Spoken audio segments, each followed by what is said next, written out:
Hello বন্ধুরা, কেমন আছো? আমি ভালো আছি, তোমরাও ভালো থেকো। ইউটিউব চ্যানেলে তোমাদের সকলকে স্বাগত। আমি আজকে আলু দিয়ে আমশোল রান্না করব। আমি বাড়ির গাছের ছোট ছোট আম নিয়েছি, এটা দিয়েই আমশোল রান্না করব। আশা করি ভালো লাগবে। ভিডিওটা না টেনে সম্পূর্ণ দেখতে থেকো। আমি মিডিয়াম দেখে 3টে আলু পাতলা পাতলা করে কেটে ধুয়ে নিয়েছি। আলু পাতলা পাতলা করে কেটে রান্না করলে খেতে খুব ভালো লাগে আর স্বাদও হয়। 3-4টে কচি আম কেটে নিয়েছি।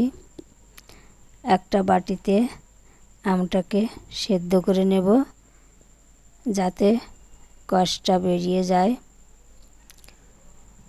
কষ বেরিয়ে না গেলে তরকারিটা কালো হয়ে যাবে।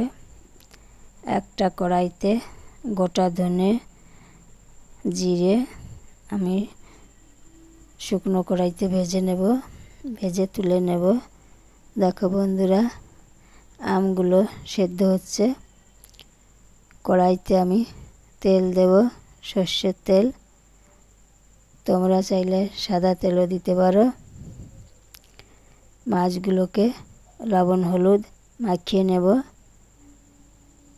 আমি একটা 250 গ্রাম ওজনের একটা শোল মাছ নিয়েছি।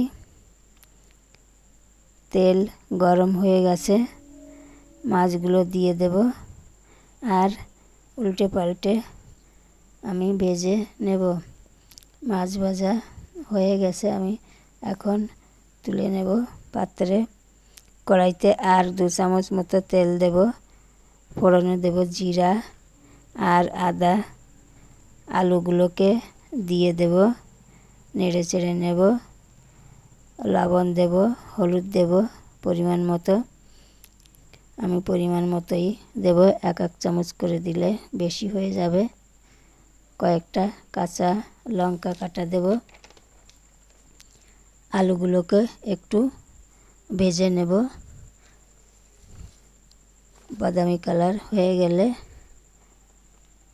আমি আমগুলো দিয়ে দেব, নেড়ে চেড়ে জল দিয়ে দেব পরিমাণ মতো। একটু হলুদ দেব কালারের জন্য। ঝোলটা ফুটে উঠলে আমি মাছগুলোকে দিয়ে দেব আর ঢাকনা দিয়ে ঢেকে দিয়ে রান্না করব। কয়েক মিনিট রান্না করব। ঢাকনাটা তুলে নেব। আলুটা গলে গেছে। আমি এখন সামান্য বেসন আর ভাজা মশলা জলে মিশিয়ে দিয়ে দেব। দেখো গ্রেভিটা গাঢ় হয়ে এসেছে, খেতেও খুব ভালো লাগবে। এভাবে কম মশলা দিয়ে রান্না করলে খুব ভালো লাগবে খেতে, কোনো অসুবিধাও হবে না। তোমরা চাইলে এভাবে বানিয়ে নিতে পারো। আমি এখন লবণ দেখে নামিয়ে নেব।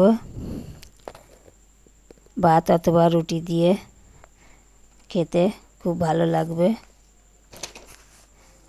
দেখো বন্ধুরা, কত সুন্দর হয়েছে কালারটা। যেসব বন্ধুরা আমার ভিডিওটা দেখছো তাদেরকে জানাই আমার ভালোবাসা। আর যেসব বন্ধুরা ফেসবুক থেকে দেখছো আমার চ্যানেলটাকে ফলো করো আর লাইক কমেন্ট শেয়ার করো। আর যেসব বন্ধুরা ইউটিউব থেকে দেখছো প্লিজ আমার চ্যানেলটাকে সাবস্ক্রাইব করে সঙ্গে থেকো।